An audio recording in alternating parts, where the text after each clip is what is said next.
New book on Caitlin Clark says everyone was ready for her in WNBA. Except WNBA. Author Christine Brennan looks at why Clark should have embraced warmly by the entirety of the WNBA and USA basketball coming out of Iowa last year, but wasn't. What if Caitlin Clark had played basketball at Notre Dame, where she originally committed before switching to Iowa? Or anywhere else? That's addressed early in Christine Brennan's book on her game, Caitlin Clark and the Revolution in Women's Sports, available Tuesday. Brennan and some of her interview subjects suggest Clark wouldn't have become what Brennan calls one of the most famous and beloved people in our country, had she instead chosen a national women's basketball power. Muffet McGraw, Notre Dame's coach when Clark was in high school, concedes that her loss was Clark's gain.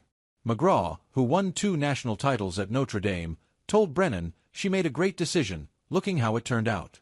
It sounds terrible to say, because they went to 2 Final Fours with her, but we would have had better players around her and she would have had more help, so it would have been different. Given Clark's incredible popularity and Brennan's resume as an unafraid author, reporter, columnist, television commentator and longtime champion of women's sports, this book will get read. It made a recent flight fly by for me. Brennan spoke with me recently about Clark and Iowa, and Clark and the WNBA. About the former. I actually think if Caitlin was not allowed to shoot 18 to 22 times a game, if she was not allowed to run the offense, if somehow a coach like Connecticut's Gino Arima said, "You're one cog in this wheel, you're not the cog," which probably is what would have happened at UConn, then is Caitlin Clark Caitlin Clark? Brennan posed. My premise on the whole Caitlin Clark story is why this person. And it's because she's trucking the ball from the parking lot, right? And it's going in. Everyone's jaw is dropping, and it's the high wire act, and you just can't wait to see what's next. It wasn't as if Clark called the shots with the Hawkeyes, no pun intended. Brennan gives Lisa Bludder Major credit in the book for being the right coach for Clark in more than one way. Also, the writer gives readers a bit of education on women's and girls' basketball in Iowa with an early chapter letting the rest of the nation know about where the place from which Clark came. A highlight of Brennan's book promoting will be in Iowa. On July 16th, Brennan, Bludder, and current Iowa women's coach Jan Jensen hold a conversation at the University of Iowa Athletics Hall of Fame called Talking 22. Brennan also will be at book signings in Ames July 14th and Des Moines July 15th. Brennan's awareness of female basketball in Iowa goes back to when she was a high school sophomore in her Toledo, Ohio hometown. She and another girl were assigned to debate equality for girls' sports against a pair of boys.